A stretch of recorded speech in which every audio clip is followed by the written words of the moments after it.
Assalamualaikum warahmatullahi wabarakatuh. Jumpa lagi di Jagat Lelembut. Tentunya masih bersama saya, Bobby, yang akan menceritakan sebuah kisah mistis dan kisah horor. Apa kabar teman-teman semua? Semoga kalian sehat selalu, panjang umur, bahagia selalu, dan selalu dimudahkan segala urusannya. Pada kesempatan kali ini, saya akan menceritakan sebuah kisah. Kisah ini menceritakan seorang pemuda bernama Fahmi yang mencintai seorang gadis. Tapi ternyata gadis itu sudah tewas 5 tahun yang lalu karena kecelakaan. Sebelum lanjut ke ceritanya, buat teman-teman yang baru bergabung di channel ini, silahkan klik tombol subscribe dan tombol loncengnya agar kalian tidak ketinggalan cerita terbaru dari kami. Oke, kita langsung saja menuju ke ceritanya.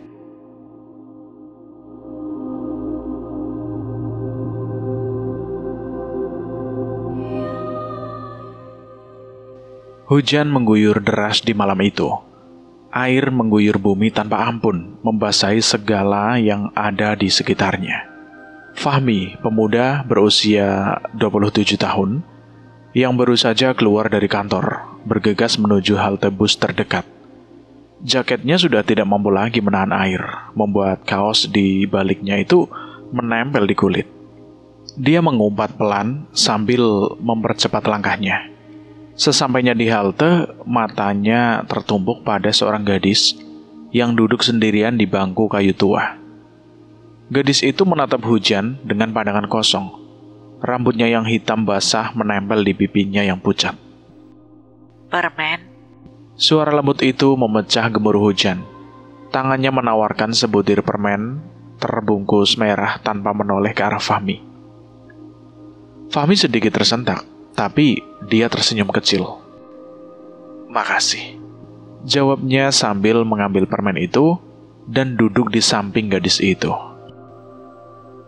"Kamu gak takut sendirian di sini? Malam gini lagi, hujan pula." Gadis itu akhirnya menoleh. Wajahnya pucat seperti porselen, tapi matanya yang gelap memancarkan kelembutan yang aneh, membuat Fahmi merasa nyaman meski ada rasa dingin yang menyelinap di tulang punggungnya. "Aku suka hujan. Rasanya menyegarkan," katanya dengan senyum tipis yang sulit dibaca. "Namaku Isna." "Saya Fahmi," balas Fahmi sambil mengamati wajah gadis itu. "Kamu nunggu bus juga?"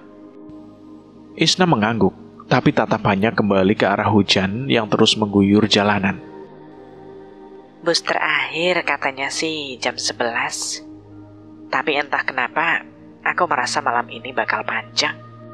Nada suaranya terdengar aneh, seperti ada makna lain di balik kata-katanya. Fahmi mencoba mengabaikan perasaan tak nyaman yang mulai merayap di hatinya. Mereka mulai mengobrol dari hal-hal ringan, seperti lagu favorit hingga cerita masa kecil yang lucu. Isna tertawa kecil setiap kali Fahmi menceritakan kekonyolan masa kecilnya. Tapi ada sesuatu di tawa itu yang terasa hampa. Hujan tak kunjung reda dan bus juga tak kunjung muncul. Fahmi akhirnya mengajak Isna untuk berteduh di warung kopi kecil yang masih dibuka di ujung jalan. "Ayo, sebelum kita jadi ikan," candanya sambil membuka jaketnya untuk melindungi Isna dari hujan. Di warung itu mereka memesan 2 gelas kopi panas. Fahmi memperhatikan Isna yang hanya mengaduk-aduk kopinya tanpa meminumnya. "Kamu gak suka kopi?" "Bukan begitu. Aku cuma suka baunya. Hangat, mengingatkanku pada sesuatu," jawab Isna dengan senyum samar. Sesuatu yang apa?" Fahmi penasaran, mencoba menggali lebih dalam.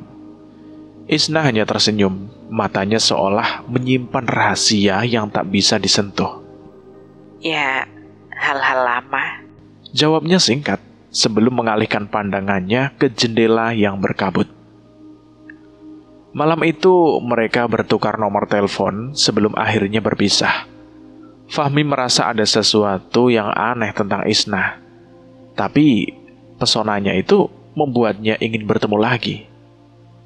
Keesokan harinya, dia mencoba menghubungi Isna. Tapi panggilannya selalu masuk ke pesan suara. Hingga malam berikutnya, saat dia baru saja tiba di rumah, pintu depannya diketuk pelan. Tak, tak, tak, tak. Di ambang pintu, Isna berdiri dengan payung merah yang sama seperti malam sebelumnya. Rambutnya basah menempel di wajah pucatnya. "Oh, Isna, ada apa?" Aku kangen. Katanya dengan senyum yang terasa lebih dingin dari udara malam. Tunggu. Kok kamu tahu rumahku?" Tanya Fahmi, setengah bercanda dengan curiga. Aku punya cara. Jawab Isna dengan tawa kecil yang membuat Fahmi merinding. Dia mengangguk meski hatinya mulai dipenuhi tanda tanya. Hubungan Fahmi dan Isna berkembang cepat, seperti api yang menyala di tengah angin kencang. Mereka sering bertemu di malam hari, di tempat-tempat sepi yang dipilih oleh Isna. Di pinggir sungai, di taman kosong, atau gang-gang sempit yang jauh dari keramaian. Fahmi merasa ada yang janggal dengan kebiasaan Isna yang selalu menghindari orang banyak. Tapi pesona gadis itu membuatnya tidak peduli. Suatu malam, ketika makan malam sederhana di tepi sungai dengan bekal nasi bungkus, Isna tiba-tiba menarik tangan Fahmi. Fahmi, ayo ikut aku. Bisiknya dengan nada penuh hasrat. Matanya berkilat di bawah cahaya bulan. Fahmi mengikuti tanpa banyak tanya. Isna membawanya ke sebuah penginapan kecil di pinggiran kota. Bangunan tua dengan lampu neon yang berkedip-kedip. Aku mau lebih dekat sama kamu, kata Isna sambil menarik Fahmi masuk ke kamar sempit dengan ranjang tua di tengahnya. Fahmi ragu sejenak, tapi tatapan Isna yang penuh gairah menghapus keraguan itu. Dia menarik tubuh Isna ke dalam pelukan. Bibir mereka bertemu dalam ciuman yang dalam dan penuh nafsu. Tangan Fahmi merayap ke bawah, membuka kancing baju Isna satu persatu, memperlihatkan kulit yang pucat namun lembut. Tubuh Isna terasa dingin saat disentuh, tapi Fahmi menganggap itu karena udara malam yang sejuk. Isna mendorong Fahmi ke ranjang, naik ke atas tubuhnya dengan gerakan yang lincah. Dia membuka kaos Fahmi dengan tergesa. Tangannya meraba-raba dada pemuda itu sambil mencium lehernya dengan penuh semangat. Aku pingin kamu. Bisik Isna di antara desahan. Suaranya terdengar seperti angin yang dingin. Fahmi membalikkan tubuh Isna. Kini dia yang berada di atas. Dia mencium setiap inci kulit gadis itu, dari leher hingga perut yang rata. Sementara tangannya meraih celana dalam Isna dan menariknya perlahan. Isna menggigit bibir bawahnya. Matanya memandang Fahmi dengan penuh hasrat saat tubuh mereka akhirnya menyatu. Gerakan mereka liar hingga keringat membasahi tubuh mereka berdua. Isna mengerang pelan, mencakar punggung Fahmi setiap kali kenikmatan itu mencapai puncaknya. Setelah beberapa saat yang melelahkan, mereka terbaring di ranjang, tubuh mereka masih tanpa busana dan saling berpelukan. Fahmi, kamu pernah takut kehilangan seseorang gak? Tanya Isna tiba-tiba. Suaranya terdengar jauh meski tubuhnya begitu dekat. Fahmi terdiam sejenak, jarinya mengelus rambut Isna yang basah oleh keringat. Iya, pernah. Makanya aku gak mau kehilangan kamu, jawab Fahmi sambil mengecup kening gadis itu. Isna hanya tersenyum, tapi ada kesedihan di matanya yang tidak bisa Fahmi fahami. Jangan janji yang gak bisa kamu tepati, bisiknya sebelum memejamkan mata. Malam itu Fahmi tertidur dengan perasaan campur aduk. Dia bahagia, tapi ada rasa gelisah yang terus menggerogoti pikirannya. Dia bermimpi tentang kecelakaan mengerikan di tengah hujan, Sebuah mobil yang ringsek, darah di mana-mana, dan suara tangisan yang memilukan.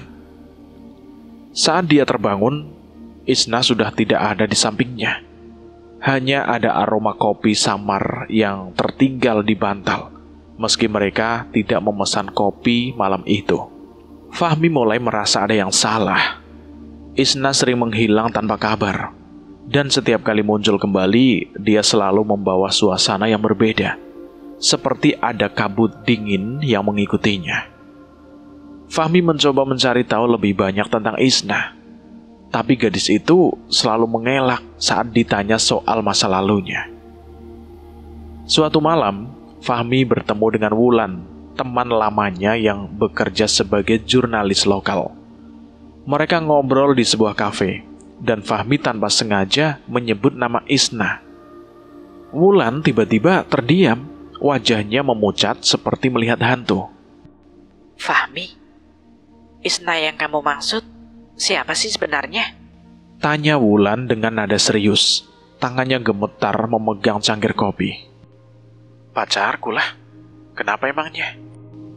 Fahmi mulai merasa tidak nyaman dengan ekspresi Wulan. Wulan menghela nafas panjang, matanya menatap Fahmi dengan penuh kekhawatiran. Aku gak mau bikin kamu takut. Tapi nama Isna itu mengingatkanku sama kasus lama. Kecelakaan tragis di jalan raya 5 tahun yang lalu. Gadis bernama Isna tewas di tempat. Aku liput kasus itu loh. Serius deh Wulan. Gak mungkin lah. Isna yang aku kenal itu hidup, sehat, cantik dan nyata, kata Fahmi sambil tertawa kecil, mencoba menutupi rasa takut yang mulai merayap di dadanya. Wulan tidak ikut tertawa. Coba kamu cari tahu lebih banyak deh. Aku serius loh, Mi. Aku takut kamu terlibat sama sesuatu yang gak beres. Malam itu, Fahmi pulang dengan pikiran kacau. Dia mencoba menghubungi Isna, tapi seperti biasa, tidak ada jawaban. Hingga tengah malam, pintu rumahnya tiba-tiba diketuk. Dak, dak, dak, dak, dak. Setelah si Fahmi itu membukanya, Isna berdiri di sana, basah kuyup oleh hujan, dengan senyum yang terlihat lebih dingin dari biasanya. Isna, kok gak bilang kalau mau kesini? Aku cuma pingin lihat kamu, jawab Isna sambil melangkah masuk. Dia menarik Fahmi ke dalam pelukannya. Bibir mereka bertemu dalam ciuman yang penuh nafsu. Tangan Isna merayap ke bawah, membuka sabuk celana Fahmi dengan cepat. Sementara Fahmi mengangkat tubuhnya dan membawanya ke sofa. Mereka kembali tenggelam dalam gairah. Tubuh mereka bergerak liar, saling mencumbu tanpa henti hingga malam semakin larut. Tapi kali ini Fahmi merasa ada yang berbeda. Tubuh Isna terasa lebih dingin, hampir seperti es. Dan di tengah malam, dia terbangun karena mendengar suara tetesan air, meski hujan sudah berhenti. Fahmi tidak bisa mengabaikan kata-kata Wulan lagi. Dia mulai mencari tahu lebih banyak tentang kecelakaan yang disebut temannya itu. Bersama Wahyu, sahabatnya yang bekerja di kepolisian, Fahmi menggali arsip lama. Mereka menemukan laporan kecelakaan 5 tahun lalu di jalan raya, dekat halte tempat Fahmi pertama kali bertemu dengan Isna. Namanya Isna Ramadhani. Umurnya 22 tahun. Tewas di tempat karena mobil yang ditumpanginya menabrak truk tangki. Sopirnya mabok. Jelas Wahyu sambil menunjukkan foto korban. Fahmi merasa jantungnya berhenti berdetak. Wajah di foto itu mirip sekali dengan Isna yang ia kenal, meski sedikit lebih muda. Gak mungkin, Yu. Ini pasti kebetulan, gumam Fahmi meski suaranya bergetar. Wahyu memandangnya dengan tatapan serius. Fahmi, aku gak bilang apa-apa. Tapi kalau kamu merasa ada yang aneh, mending cari tahu lebih dalam. Jangan main-main sama hal gini. Malam itu Fahmi memutuskan untuk mengajak Isna bertemu di tempat yang sama di mana mereka pertama kali bertemu. Dia ingin memastikan semuanya. Saat Isna datang, Fahmi langsung bertanya, "Isna, kamu pernah bilang kamu suka hujan karena membuatmu merasa hidup. Apa maksudmu sebenarnya?" Isna tersenyum, tapi ada kesedihan di wajahnya. Fahmi, jangan tanya hal yang gak perlu kamu tahu. Aku cuma mau kita bahagia. Fahmi tidak puas dengan jawaban itu, tapi dia tidak bisa memaksa. Malam itu mereka kembali menghabiskan waktu bersama di penginapan yang sama. Isna menarik Fahmi ke ranjang dengan agresif, membuka pakaiannya dengan cepat dan menaiki tubuhnya. Mereka bergerak liar, saling mencumbu dengan penuh nafsu. Tubuh mereka saling bertabrakan hingga ranjang itu berderit keras. Tapi di tengah malam, Fahmi terbangun dan melihat Isna berdiri di sudut kamar, memandangnya dengan tatapan kosong. Cahaya bulan membuat wajahnya terlihat lebih pucat, hampir seperti mayat. Fahmi mulai sering mengalami mimpi buruk. Dalam mimpinya, dia selalu melihat kecelakaan itu, mobil yang ringsek, darah di mana-mana, dan Isna yang berteriak meminta tolong. Dia juga mulai mendengar suara-suara aneh di rumahnya, tawa kecil, langkah kaki, dan bisikan yang seolah memanggil namanya. Suatu malam, Fahmi sedang tidur. Dia merasa ada yang menarik selimutnya.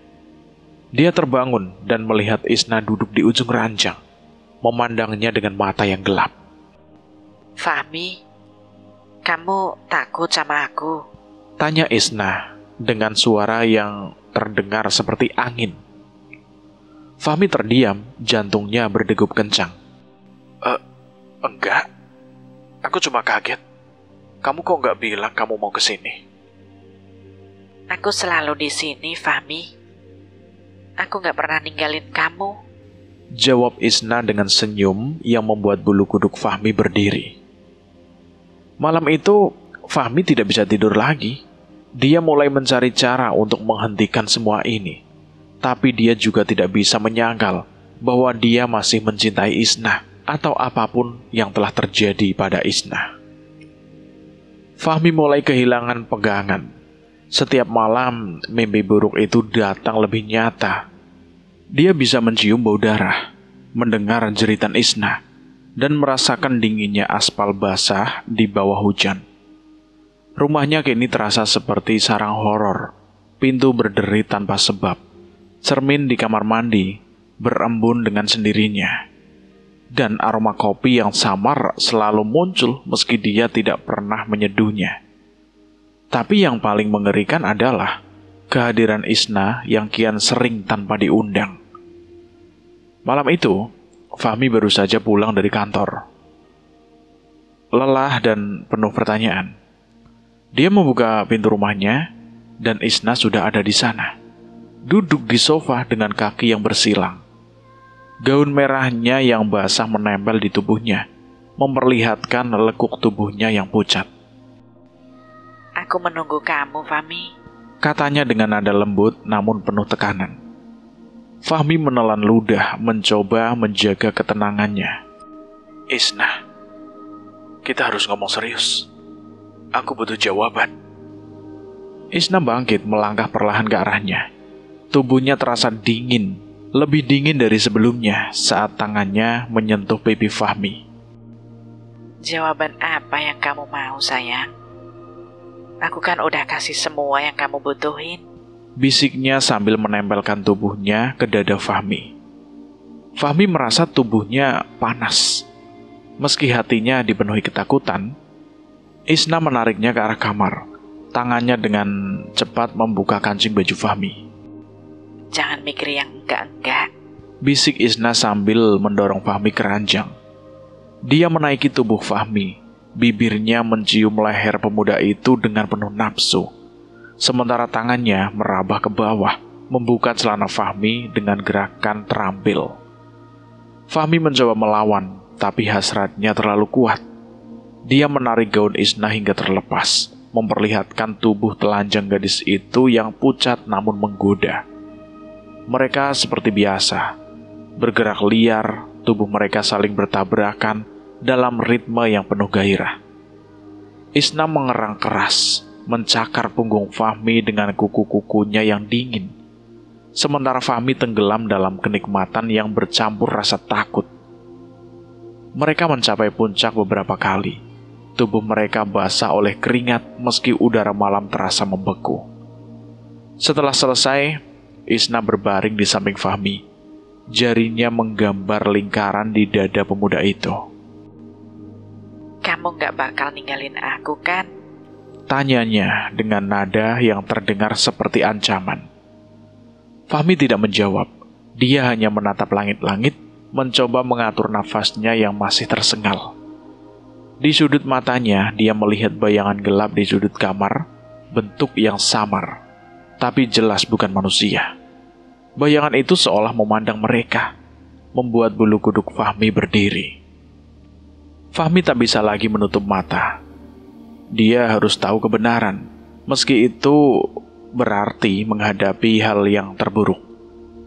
Bersama Wahyu, dia kembali menggali informasi tentang kecelakaan 5 tahun lalu. Mereka pergi ke kantor polisi di malam hari, saat suasana sepi dan hanya lampu neon yang menyala redup. Wahyu menarik sebuah kotak arsip tua dari rak. "Ini detail kasusnya," katanya sambil membuka dokumen yang sudah menguning. Ada foto-foto mengerikan di dalamnya. Mobil yang hancur, genangan darah di aspal, dan tubuh Isna yang tak lagi utuh.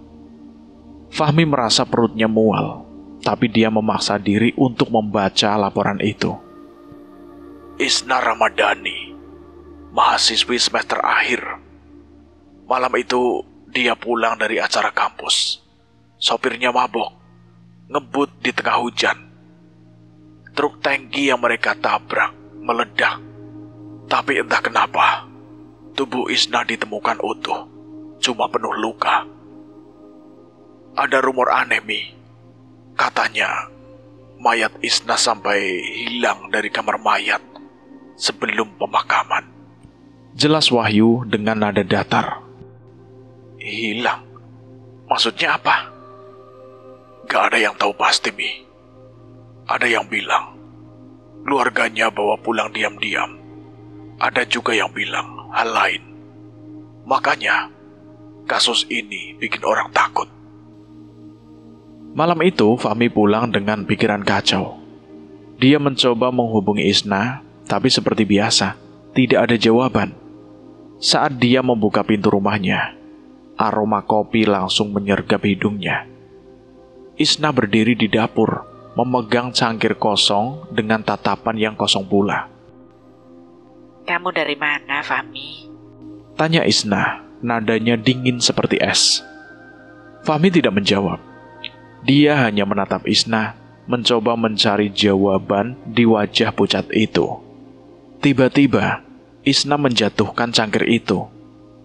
Prang! Pecahan berhamburan di lantai. Dia melangkah mendekat, tangannya meraih leher Fahmi dengan cepat. Jangan cari tahu yang gak seharusnya kamu tahu. Ancamnya sebelum tiba-tiba menghilang, meninggalkan Fahmi yang terduduk di lantai dengan nafas yang tersengal. Meski ketakutan terus menggerogoti, Fahmi tidak bisa menyangkal bahwa dia masih terpikat pada Isna. Ada sesuatu dalam dirinya yang membuatnya tidak bisa pergi. Meski akal sehatnya berteriak untuk lari, malam itu Isna muncul lagi. Kali ini di kamarnya. Dia berdiri di depan cermin, menyisir rambutnya yang basah dengan jari-jarinya. Fahmi, aku tahu kamu itu takut. Tapi aku gak mau kehilangan kamu. Isna, aku perlu tahu siapa kamu sebenarnya. Aku gak bisa begini terus. Isna menoleh, matanya gelap seperti malam tanpa bintang. Apa yang kamu butuhin, Fahmi? Aku yang bikin kamu hidup. Jawabnya sebelum menarik Fahmi ke ranjang. Dia menciumnya dengan penuh nafsu. Tangannya merabah tubuh Fahmi dengan agresif. Mereka kembali tenggelam dalam gairah. Tubuh mereka saling menyatu dalam gerakan yang liar dan penuh hasrat. Isna menaiki Fahmi, menggerakkan pinggulnya dengan cepat, mengerang keras setiap kali kenikmatan itu menguasainya.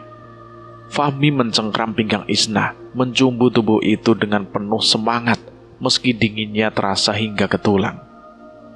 Tapi di tengah malam, saat mereka selesai dan terbaring saling berpelukan, Fahmi mendengar suara aneh, seperti tangisan samar dari bawah ranjang. Dia mencoba mengabaikannya, tapi suara itu semakin keras. Hingga akhirnya dia memberanikan diri untuk melihat. Di bawah ranjang dia menemukan sebuah foto tua. Foto Isna dengan wajah yang penuh luka. Matanya terbuka lebar seolah menatapnya. Fahmi menjerit melempar foto itu ke sudut kamar. Saat dia menoleh, Isna sudah tidak ada di sampingnya. Fahmi tahu dia harus mengakhiri ini, tapi dia juga ingin memberikan kesempatan terakhir pada Isna. Siapa dia sebenarnya? Dia mengajak Isna bertemu di halte, tempat mereka pertama kali bertemu. Malam itu hujan kembali turun, menciptakan suasana yang sama seperti malam pertama mereka bertemu. Isna datang dengan payung merahnya, wajahnya lebih pucat dari biasanya. Kenapa kamu mengajak aku ke sini? Isna, aku tahu tentang kecelakaan itu. Aku tahu kamu udah gak ada. Tapi aku juga tahu. Aku cinta sama kamu. Aku cuma pengen kebenaran. Aku mati malam itu, Fahmi. 5 tahun lalu, di jalan ini. Tepat di halte ini. Fahmi menahan napas, tidak berani menyela. Isna melanjutkan dengan nadanya penuh dengan rasa sakit yang terpendam. Aku pulang dari acara ulang tahun temanku di kampus. Malam itu hujan deras, sama seperti sekarang. Aku nebeng sama temanku, Dika. Dia mabok, tapi aku pikir gak apa-apa. Toh cuma dekat. Aku salah. Isna menunduk, tangannya gemetar memegang payung merah itu. Di tengah jalan, dia ngebut. Aku bilang berhenti, tapi dia malah tertawa. Bilang aku lebay. Aku takut, Fahmi. Aku takut banget. Terus tiba-tiba ada truk tangki di depan kami. Lampunya menyilaukan. Dan aku cuma bisa berteriak sebelum semuanya jadi gelap. Fahmi merasa dadanya sesak, membayangkan Isna yang ketakutan di malam itu. Dia ingin memeluknya, tapi ada sesuatu dalam tatapan Isna yang membuatnya tetap diam. Isna melanjutkan, suaranya kini terdengar seperti bisikan angin yang dingin. Aku ngerasa tubuhku hancur, tulangku patah, darahku tumpah di mana-mana. Aku bisa dengar suara Dika yang teriak meminta tolong, tapi aku gak bisa gerak. Aku cuma bisa lihat hujan yang campur sama darahku di aspal. Aku mati, Fahmi. Tapi aku gak bisa pergi. Isna menoleh ke arah Fahmi. Air mata mengalir di pipinya. Atau mungkin itu hanya air hujan. Aku terjebak di sini. Aku gak tahu kenapa. Tapi aku gak bisa nyampai kemana yang seharusnya aku tuju. Setiap malam aku balik ke tempat ini, nunggu bus yang gak pernah datang sampai aku ketemu kamu. Fahmi tak bisa menahan air matanya lagi. Dia melangkah maju, menarik Isna ke dalam pelukannya, meski tubuh gadis itu terasa dingin seperti es. Kenapa kamu gak bilang dari awal? Aku bisa bantu kamu, Isna. Isna menggeleng pelan, tangannya memegang wajah Fahmi dengan lembut. Aku takut kamu ninggalin aku. Aku cinta sama kamu, Fahmi. Kamu bikin aku merasa hidup lagi, meski cuma sementara. Malam itu di tengah hujan yang tak kunjung reda, mereka berciuman dengan penuh rasa cinta dan kehilangan. Isna menarik Fahmi ke bawah halte yang sepi. Tangannya gemetar saat membuka jaket pemuda itu. Aku mau ngerasa hidup sekali lagi sama kamu, bisiknya dengan nada penuh hasrat. Fahmi tak bisa menolak. Dia mencium Isna dengan ganas. Tangannya merayap ke bawah, membuka gaun merah yang basah itu, hingga memperlihatkan tubuh pucat Isna yang telanjang di bawah guyuran hujan. Setelah selesai, mereka duduk bersisian di bangku kayu tua. Tubuh mereka masih basah dan tidak memakai busana, di bawah jaket Fahmi yang dipakai bersama. Bantu aku pergi dengan tenang, Fahmi. Aku gak mau terjebak lagi, pinta Isna dengan suara yang penuh harap. Fahmi mengangguk, tangannya memeluk erat-erat tubuh Isna. Aku janji, Isna. Aku bakal bantu kamu. Setelah pengakuan Isna malam itu, Fahmi tahu dia harus bertindak cepat. Bersama Wulan dan Wahyu, dia mulai mencari cara untuk membantu Isna menemukan kedamaian. Mereka menelusuri informasi lebih lanjut tentang kecelakaan itu dan menemukan bahwa keluarga Isna pernah mencoba melakukan ritual pelepasan, tapi gagal karena tubuh Isna hilang dari kamar mayat sebelum dimakamkan. Fahmi yakin bahwa trauma dan ketidakpastian itu yang membuat arwah Isna terjebak. Wulan yang punya koneksi dengan seorang dukun tua di desa terpencil mengusulkan untuk melakukan ritual pelepasan di lokasi kecelakaan. Kita harus bawa sesuatu yang berarti buat dia. Sesuatu yang bisa nyambungin dia ke masa lalunya, kata Wulan dengan serius.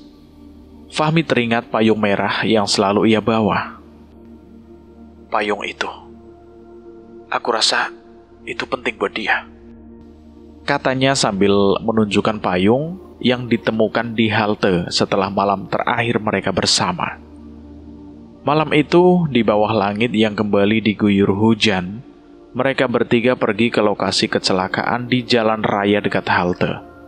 Wahyu membawa perlengkapan ritual sederhana, kemenyan, air suci, dan beberapa bunga yang biasa digunakan untuk pelepasan arwah. Dukun tua yang diundang Wulan, seorang pria tua dengan mata penuh pengalaman, mulai membaca-baca doa dengan suara berat yang bergema di tengah hujan. Fahmi memegang payung merah itu erat-erat, hatinya dipenuhi rasa harap dan kehilangan. Isna, kalau kamu dengar, aku harap kamu bisa tenang sekarang, gumamnya pelan sambil meletakkan payung itu di tengah lingkaran ritual. Tiba-tiba, angin bertiup kencang, membawa aroma kopi samar yang begitu familiar. Isna muncul di tengah hujan, tubuhnya samar seperti kabut, tapi wajahnya kini terlihat damai. Dia tersenyum pada Fahmi, matanya penuh rasa terima kasih. Terima kasih, Fahmi. Aku akhirnya bisa pergi, katanya dengan suara yang lembut, hampir hilang ditelan gemuruh hujan. Fahmi hanya bisa mengangguk. Air matanya bercampur dengan air hujan yang membasahi wajahnya. Aku bakal selalu sayang kamu, Isna, katanya dengan suara yang parau. Isna mengangguk, lalu perlahan menghilang bersama angin malam. Hujan berhenti tiba-tiba dan untuk pertama kalinya dalam beberapa bulan, Fahmi merasa ada beban besar yang terangkat dari pundaknya. Langit mulai terbuka, memperlihatkan bintang-bintang yang berkedip, seolah menjadi tanda bahwa Isna akhirnya menemukan kedamaian. Setahun kemudian, Fahmi mulai menata hidupnya kembali. Dia bertemu dengan seorang gadis baru bernama Maya, yang membawa kehangatan dan tawa ke dalam hidupnya yang sempat gelap. Meski kenangan tentang Isna tak pernah benar-benar pergi, Fahmi belajar untuk menerima sebagai bagian dari masa lalunya. cinta yang tragis, namun membawanya pada kehidupan baru yang penuh harapan. Malam itu, saat dia duduk di tepi jendela bersama Maya, Fahmi mencium aroma kopi samar yang tiba-tiba muncul bersama angin malam. Dia tersenyum kecil menatap langit yang penuh bintang. "Selamat jalan, Isna," gumamnya dalam hati sebelum memeluk Maya dengan erat. Cerita ini selesai sampai di sini. Bagaimana menurut teman-teman semua tentang cerita ini? Silahkan tulis di kolom komentar. Cerita ini hanya fiktif belaka, hanya untuk hiburan semata. Dan terima kasih buat kalian yang sudah mendengarkan cerita ini sampai habis. Semoga kalian sehat selalu, panjang umur, bahagia selalu, dan selalu dimudahkan segala urusannya. Dan saya mohon maaf jika ada kesalahan kata. Saya pamit undur diri. Wassalamualaikum warahmatullahi wabarakatuh. Jagat lelembut.